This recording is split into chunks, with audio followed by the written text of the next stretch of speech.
Hi అన్న, నేను మీ గణేష్. నువ్వు ఎక్సర్సైజ్ చేయాలనుకుంటున్నావు, చెయ్యన్నా.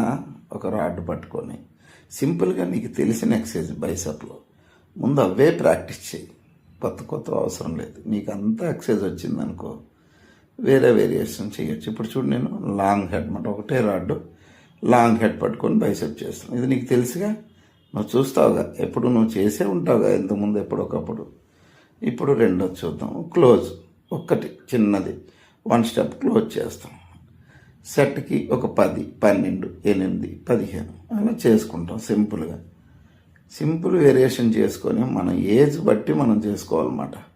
ఎవరో ఏదో ఎక్సర్సైజ్ చేశారని ఏదో గొప్పగా ఎక్సర్సైజులు చేయాలని ప్రయత్నించామనుకోండి, మనం ఇబ్బంది పడతాం. మన ఏజ్ బట్టి చేస్తూనే మనం మజిల్ పెంచుకోవాలి.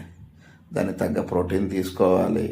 ఫుడ్ కూడా బాగుండాలి. మంచి నిద్ర ఉండాలి, టెన్షన్ ఉండకూడదు, రిలాక్స్గా ఉండాలి. మన గోల్ క్లియర్గా ఉండాలన్నమాట.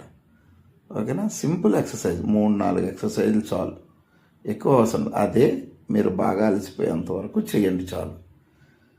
ఏమి అవసరం లేదు. జిమ్లో 2-3 ఎక్సర్సైజులు చేసి మీరు